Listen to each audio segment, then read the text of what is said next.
Hello, my YouTube family. What's up? Welcome back to my vlog. Uh, it's almost evening time, around 9 o'clock, but still you can see it's not that dark, and also it's cloudy. The weather is so pleasant, and I thought to go to park and just feel the fresh air, and it feel like the weather is so moody. Uh, I saw lots of my subscriber. They comment about the Dublin procedure.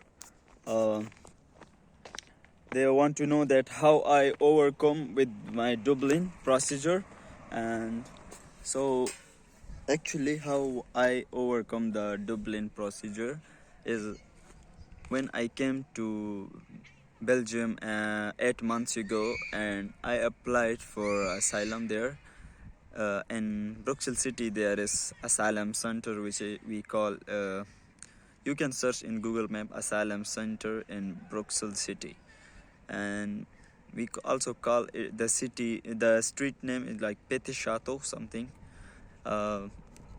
So there I went and applied for asylum. In that center they take a small interview from you, like what is your name, where are you from, which country you crossed from your home to Belgium, and what is your family name, what is your family name, which province you are from like which country, how many brother and sister do you have, what are their age, what is your father and mother name, all just simple information they just note down.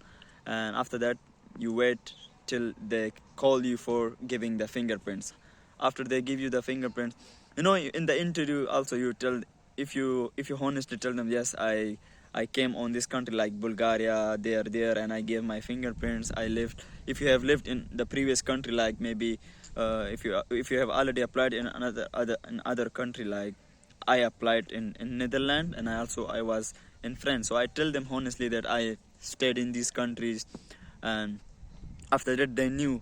And I was in that camp for 7 days, and after that they told me, do you have anyone in Belgium that so that you can live with them? You can live with them if you have someone in the Belgium. So they will ask that then they can give you permission to live with them, and or if you want a particular camp where you want to go. So at that time we had an option, but now it's not it's not like that.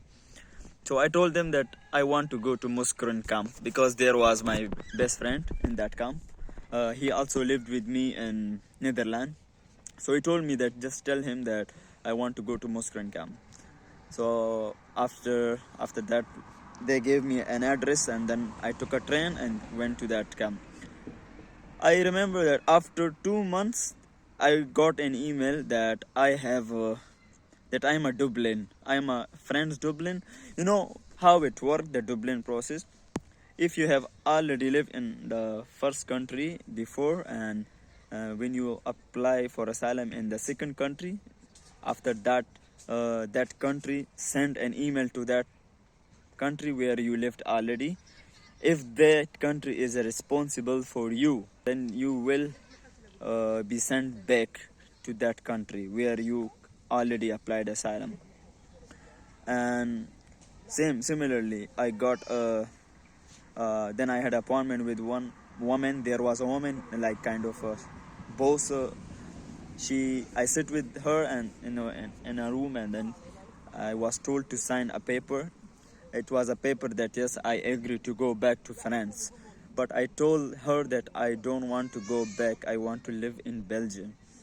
And then she said that okay, if you don't want to sign the papers, then you have another option, that to go out from this camp, because I didn't have any more right to live in the camp. So I was told that you have to leave the camp. You cannot live in the camp anymore, and after that you have to stay in Belgium for 6 months, anyhow, with an address.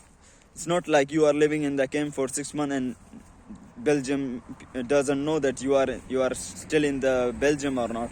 Yes, you will find a hotel to live or any other place, so that you just complete the 6 month. After 6 months, you go again to that asylum center in the Bruxelles city, and you give again your fingerprint. After that, your fingerprint will be forgiven. It will be like you will be normal. So that's how. And what I did, at that time, we had a problem because 6-8 months ago, at that time Taliban is a kind of group. They attacked on our country, and then the previous government of Afghanistan, it collapsed, and now there is a new government. So there was a war. That's why when I was at Dublin at that time, they didn't disturb me. They didn't force me to leave the camp. I just spent all 6 months in that same camp, Muskron. So nowadays, in this time, if you are a Dublin, maybe they will force you to leave the camp. You cannot live in the camp because you are not allowed. So then you must find a hotel to stay, and maybe if you have a friend, you can go and live with him. But you should not sign the paper if the woman tell you to sign the paper. So just don't sign. After that, you just go and complete your 6 months in the Belgium. After that, you go apply for asylum. You will be normal. Important is that you must have a good, strong case so that you get a citizenship. That is the important thing, which I am trying. Since 5 years, 6. I have been in Europe for about around 5-6 years. I stayed in Netherlands. I didn't get citizenship. Then I went to France. I didn't get citizenship. Now I'm applying here in Belgium. Hope I get. I don't know. But here in Belgium, I'm working now. I should not waste the time just for waiting for the interview and maybe getting citizenship. You just have to work and make your future, and maybe. So that's why I'm focusing on other things like YouTube, and also making myself improve.